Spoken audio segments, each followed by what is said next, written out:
स्वतंत्र जी देखिए, पीछे हम दिखा भी रहे हैं भव्य राम मंदिर का निर्माण हो रहा है। वो क्रेडिट बीजेपी लेती है, लेकिन जो विपक्ष है वो ये कहता है वो तो सुप्रीम कोर्ट ने किया है। काशी विश्वनाथ कॉरिडोर वो एक उपलब्धि के तौर पर आप गिना रहे हैं। आपने पूर्वांचल एक्सप्रेस वे का उद्घाटन किया, तो वे कह रहे थे कि अखिलेश लगातार ये कहते हैं कि वो उद्घाटन कर रहे हैं, सिर्फ काम हमने शुरू किया था। वैसे हिंदुस्तानी वाले कितना धैर्य, कितना संस्कार, कितना अनुशासित, जिसकी आस्था का केंद्र हो, जिसकी भगवान हो, 26 साल तक टेंट में रहे हो। आज तक सुना है किसी के ईश्वर जो लोग मानने वाले हैं वो 26 साल तक टेंट में रहना पड़ा? किसके कारण? ये सोनिया के कारण, कांग्रेसियों के कारण हलफनामा देते थे, राम भक्तों पर गोलियां चलवाते थे। देश का सौभाग्य है कि एक चाय बेचने वाला गरीब परिवार में जन्म लेने वाला देश का प्रधानमंत्री बना आदरणीय नरेंद्र मोदी, और आजादी के बाद 70 सालों बाद सरदार पटेल के बाद जाकर राम मंदिर का नींव रखा। आज भव्य राम मंदिर का निर्माण होने जा रहा है और बिल्कुल गगनचुंबी इमारत बनेगा। किसी की आस्था को आप 26 साल तक टेंट में रखेंगे?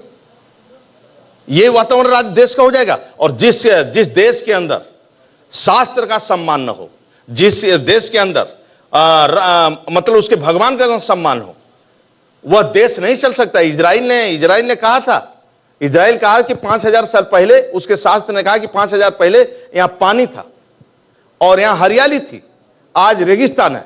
देश के लोगों ने अपने शास्त्र के आधार पर, इजराइल के लोगों ने परिश्रम किया, सरकार ने भी, इजराइल के लोगों ने। अच्छा चलिए, रिपोर्ट 5000 बाद आज जाकर वह वहां से रेगिस्तान में हरियाली भी हुआ है और पानी भी निकलना शुरू हुआ, तो विश्व को सप्लाई कर रहे हैं। अच्छा, तो राम का एक आदर्श है, राम का एक चरित्र है। इतना त्यागी तपस्वी कहीं मिलेगा कोई? छोटी कौशल्या जी ने पूछा छोटी बहू से, तुमने शत्रुघ्न को देखा? तो उसने कही कि मां मैं तो 11 साल से नहीं देखा। एक भाई जंगल में सेवा करने के लिए, दूसरा भाई खड़ाऊ रखकर सरकार चल रहा है, चौथा भाई मकान के बाहर सोता है, घर में तक बीवी से नहीं मिलता है, परिवार से नहीं मिलता है, बाकी लोगों को चिंता करता है। ऐसी तो सरकार चाहिए। वंशवाद की सरकार चाहिए क्या? परिवारवाद की सरकार, गोत्रवाद की सरकार चाहिए क्या? राज्य को लूटने के लिए एक तपस्वी जो इसके परिवार का एक भी व्यक्ति सरकारी गाड़ी में 20 साल तक शासन करते हुए हो गया, आज 7 साल से प्रधानमंत्री, एक दिन बीमार नहीं, एक दिन छुट्टी नहीं, और परिवार का एक सदस्य सरकारी गाड़ी में नहीं बैठता है। आप गरीबों के कल्याण की बात करते हैं। स्वतंत्र जी, आप राम की बात करते हैं, अखिलेश जी कहते हैं मेरे सपनों में भगवान कृष्ण आते हैं। कौन? अखिलेश जी।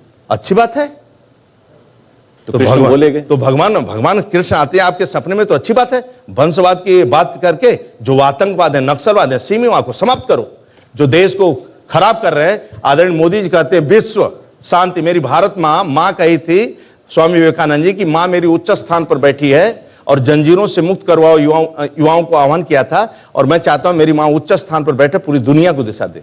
आज आदरणीय मोदी जी आने के बाद मां को उच्च स्थान पर बैठाएं और पूरी दुनिया नरेंद्र मोदी जी को सुनता है, और पूरी दुनिया में आज शांति का मार्ग है और योगा लोग करते हैं। आतंकवाद के खिलाफ है मुस्लिम देश। आज वही मुस्लिम देश मोदी जी को सुनता है, उस देश में जाते हैं, दुबई जैसे राजा जी मंदिर निर्माण के लिए जगह देता है। देखिए, बांग्लादेश में ढाकेश्वरी मंदिर का मुझे जरा एक प्रश्न का मेरे जवाब दे दीजिए। एक प्रश्न का जवाब देखिए, आप अपना रिपोर्ट कार्ड दे रहे हैं, आप ये कह रहे हैं कि न सिर्फ भव्य मंदिर का निर्माण हुआ, काशी विश्वनाथ कॉरिडोर, पूर्वांचल एक्सप्रेस, कानून व्यवस्था दुरुस्त हुई, सड़कें, बिजली, आपने सब गिना दिए, किसानों के हितों की बात की आपने। जब इतना अच्छा काम 5 साल किया, तो 3 बड़े मंत्री छोड़ गए आपका साथ, इतने विधायक छोड़ के चले गए, आपको क्यों चले गए?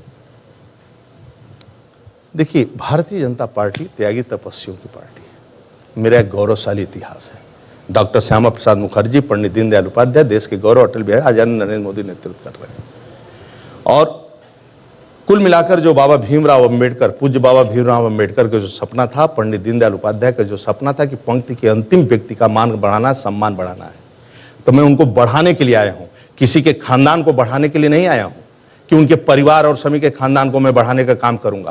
पंक्ति के अंतिम व्यक्ति का मान मिले, सम्मान मिले, भरपूर पोषण मिले, इसलिए दल चलाता हूं। ये दल नहीं है, ये किसी एक मिशन के लिए हम काम करते हैं।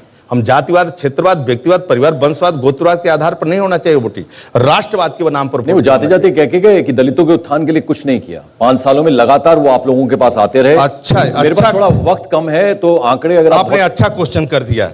बाई चांस वही लिखकर मैं आया था। मैं 2 सेकंड बस हमें सुन लेना आप, 2 मिनट। 60 योगी सरकार के मंत्री थे, 33 मंत्री पिछड़ा दलित थे, यानी 60%। बाबा भीमराव अंबेडकर के, पूज्य बाबा भीमराव अंबेडकर के नाम से पंचतीर्थ घोषित करने का काम मोदी जी ने किया। और आपने stand up of India scheme के बारे में सुना होगा, जिसके तहत 10 लाख से 1 करोड़ रुपए का लोन बिना गारंटी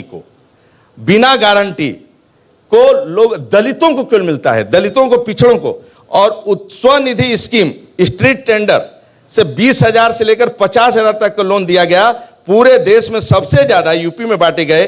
करीब 25 लाख लोगों में से 7 लाख लोग उत्तर प्रदेश के इसका लाभ पाए हैं। ये पहली बार ऐसा। कभी सरकार सोचती कि दलित अपने पैरों पर खड़ा हो जाए। इंडिया टीवी हर वक्त हर जगह डाउनलोड करने के लिए सर्च करें India TV news Google play store या ऐप स्टोर पर।